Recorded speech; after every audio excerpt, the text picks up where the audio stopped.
What do you mean, what did the Arabs What do? did they do?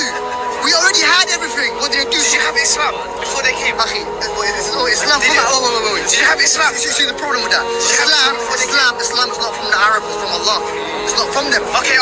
So Akhi, don't tell me Arabs from Islam. The Prophet was Arab. Allah willed, Allah...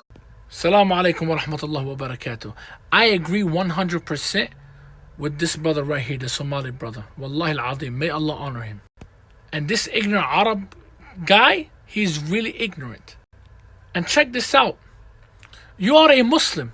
Somali, Arabi, Pakistani, Indian, Bangladesh, Puerto Rican, Mexican, doesn't matter. When you become a Muslim or you was born a Muslim, khalas, you're a Muslim. It doesn't matter what nationality you is. You understand me? We still have this ignorance in our lives, man. These type of Arab that are ignorant, okay, is what creates the fitna in Islam. What, you think Arabs are the only Muslims?